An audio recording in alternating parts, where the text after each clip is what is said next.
പോയതാണ്. എന്റെ വീടിന്റെ ഗേറ്റിൽ വെച്ച് തന്നെ കറക്റ്റായിട്ട് കയറ് പൊട്ടിയല്ലേ? ആ പൊട്ടി. അല്ലാതെ മനഃപൂർവ്വം ഒരു കാരണം ഉണ്ടാക്കി താൻ വീട്ടിൽ കയറിയതല്ല. ഇയാൾ എവിടുത്തെ ആരണടാ? ഞാൻ ഇവിടുത്തെ കാരണല്ലടാ. താൻ കയറ് പൊട്ടിക്കുന്നവരാണെന്നും വേലി ചാടുന്നവരാണെന്നും എനിക്ക് നേരത്തെ അറിയാപ്പെടാ. വേലി ചാടാൻ തന്റെ വീട്ടിലെത്താൻ നീങ്ങിയിരിക്കുന്നോ? ഇത്തിരി സൗന്ദര്യമുള്ള പെണ്ണുങ്ങളെ കറക്കിയെടുക്കാൻ നടക്കുന്ന സാമൂഹ്യ ദ്രോഹിയല്ലോ താൻ. എന്റെ ഭാര്യയുടെ അടുത്ത് വേല ഇറക്കാനുണ്ടല്ലോ. എന്ത് ചെയ്യും? പിടിച്ച് വിഴുങ്ങോ? ശരിയാ, നിന്റെ ഭാര്യയെ കറക്കെടുക്കാൻ വേണ്ടി തന്നെ ഞാൻ വീട്ടിൽ കയറിയത്. അങ്ങനെ കറങ്ങുന്നവളല്ല എന്റെ ഭാര്യ. ഞാൻ നോക്കട്ടാ കറങ്ങുമെന്ന്. എടാ, നിന്നെ പോലെ ഒരു കുരങ്ങന്റെ കൂടെ ജീവിച്ച അവൾക്ക് മടുത്തയാണ്. എന്നെ പോലെ ഒരു സുന്ദരം ഒന്ന് ജോഡിച്ചാൽ മതി അവള് വേലി ചാടും. അതിനു മുമ്പ് നിന്റെ ശവം ഞാൻ പോസ്റ്റ്മോർട്ടത്തിന് അയക്കൂടാ.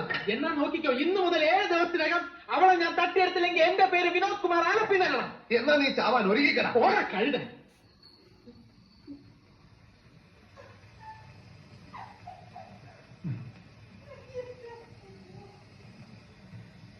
സാർ, എനിക്ക് ഭയങ്കരമായ ഒരു കംപ്ലൈന്റ് ഉണ്ട് സാർ.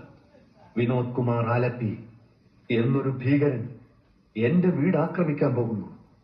അവൻ എന്റെ ഭാര്യയെ തട്ടിക്കൊണ്ടുപോകുമെന്ന് ഭീഷണി മുഴക്കിയിരിക്കുന്നു.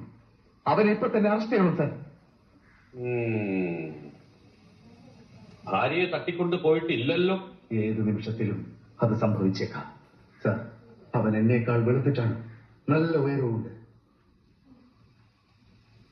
നിങ്ങളുടെ ഭാര്യയും അയാളും തമ്മിൽ സ്ത്രീ അവലയല്ലേ സാർ? അവന്റെ പഞ്ചാരവാക്കിൽ അവൾ കുടുങ്ങയില്ലെന്ന് ആര് കണ്ടു? പോലീസ് ഇടപെടണമെങ്കിൽ സംഭവം എന്തെങ്കിലും നടക്കണം. അവൻ തന്റെ ഭാര്യയെ തട്ടിക്കൊണ്ടു പോയി കഴിഞ്ഞാൽ ഇവിടെ ഒരു കംപ്ലൈന്റ് തരും. അപ്പൊ ഞങ്ങൾ ആലോചിച്ച് വേണ്ട പോലെ തീരുമാനം. സാർ, ചത്ത കുട്ടിയുടെ ജാതകം നോക്കുന്ന കാര്യമാണ് സാർ പറയുന്നത്. ഭാര്യയെ തട്ടിക്കൊണ്ടു പോയി കഴിഞ്ഞിട്ട് പിന്നെ എന്ത് കംപ്ലൈന്റ് ആണ് സാർ? എന്താ തന്റെ പേര്? തളത്തിൽ ദിനേശ്. മോനെ ദിനേശ, ആ ഭീകരൻ തന്റെ ഭാര്യയെ തട്ടിക്കൊണ്ടുപോകാൻ വീട്ടിൽ കയറി വരുമല്ലോ.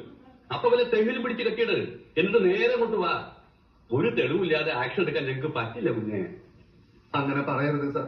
ഞാൻ കൈക്കൂലി തരാൻ തയ്യാറാണ്. എന്താണ് തന്റെയൊക്കെ വിചാരം?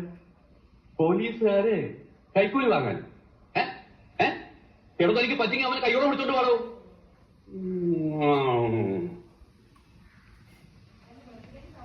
പോട്ടെ, വീട്ടു കാവലിന് 2 പോലീസുകാരെ അയച്ചു തരാൻ പറ്റുമോ?